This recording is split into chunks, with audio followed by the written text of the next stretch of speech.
first pylon racing with multiple airplanes ever done. You're gonna have a profession that's dangerous, might as well be real dangerous. Have a look. Well, the air racing in China is not multitasking. It's not even triple tasking. It's multiple, triple, quadruple tasking. You're a very brave man, Dave. We're about the biggest bunch of misfits that ever hit China with an airplane. Yeah, man. We're covering our slow motion war. There's a big camaraderie amongst the pilots and a stiff competition. Here I am in the winning airplane, like usual. Yeah, we'll see about that. You know, it's pretty incredible in China. General aviation is just coming of age there. They're just starting to open up the airspace. So the environment in the country is a lot like it was in the 1930s in America. Well, Chinese people were completely in awe. And the crowds were unbelievable. We had 500,000 people in attendance over 6 days of racing. And the crowds were mobbing. It felt like the Beatles. I felt like Lindbergh almost. They were just so excited to see something different. We were almost like rock stars when we were over there. Day in the life of a celebrity. Got to do it. It's an incredible audience, incredible sport taking place in an incredible country. Wow.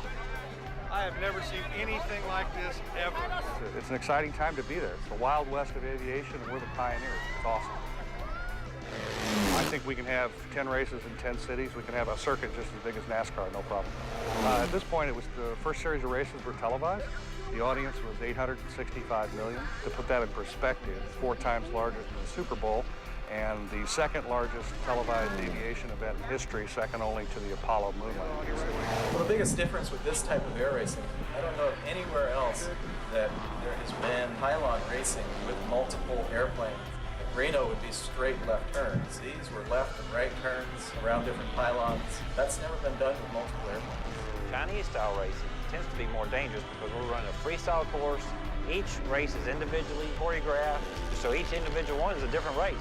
I think this is totally workable. It's, what? Well, this all works if we're all right together. Yeah. But what if one of us is way ahead of the other guy? Here it comes. If you had your hair out, I could have given you trim. You're going to have to put your indicator lights on. Yeah. And move to the side. These people in these houses are either going to absolutely love us or absolutely hate us. Oh, they won't worry. For them, it'll be a spectacle. They'll be sitting on the balcony there. Their grandparents will be there, holding up little 6-month-old babies, you know, damaging their hearing. No, they'll love it. It creates something that's exciting. It's right in front of the crowd. It's very demanding on the pilots. Yes, it's very dangerous, but it's managed danger. Really brings out the excitement in the spectators, and even it's exciting for the pilot, too. Well, air racing started the minute somebody could fly an airplane in the first place.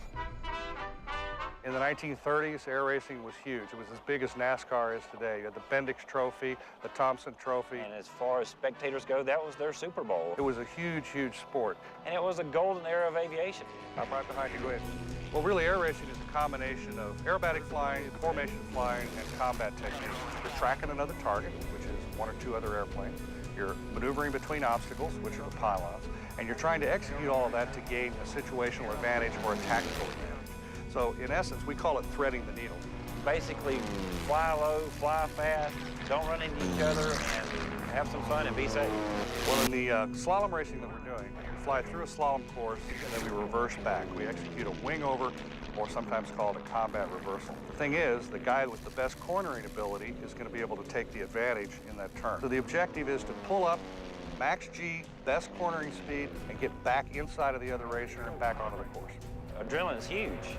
You have to be part of the race team to actually know. I mean, it's one thing to be on the spectator side of it, but to be on the air racing and in the cockpit, up close and personal with it, it's just, it's unbelievable. You have to be careful and situationally aware of where you are. Rules are to pass on the outside. Consequently, you've got to conserve energy through both the straightaways and in the turns so that you can be able to get around the other person without invading the course line. Strategically, when I'm running the course, I lay back at number 2 position. That allows me to watch the guy in front fly the line. I get an idea how much energy he's bleeding on each pylon, and I get an idea of how difficult it's going to be to get around it. It also allows me, from a racing strategy point of view, to let him lull himself into a sense of complacency. He's used to flying the course, he's going around the course, he's in number 1 position, he doesn't really know how far I am behind him. doesn't feel the threat, so to speak. And then right towards the last lap, I'll come in and I'll execute some very aggressive maneuvers around it.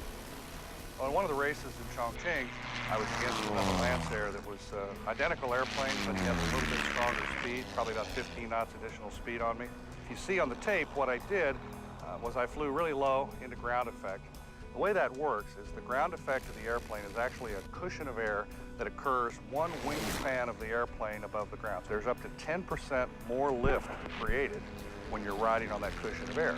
The lower you are, the bigger the cushion of air, the more dramatic effect it has. So even though the other guy had 10 or 15 knots of extra speed on me, I was able to beat him because I got down into ground effect, used that to get forward momentum, forward energy on the airplane, and then I took him in the turn. Got it? You're also thinking about your flight line through the course compared to the other racers' wake turbulence. Because as those planes are knifing through the air, their propellers are creating disturbance in the air and their wings are creating disturbance too. So you've got little miniature tornadoes that you're flying through while you're trying to fly 10 feet off of the ground, get through the pylons and keep track of the other airplanes. So there's a lot going on in a race. You're working really hard. You're trying to keep track of all of these factors, which can make the difference between success or failure, or in the case of air racing, between life and death.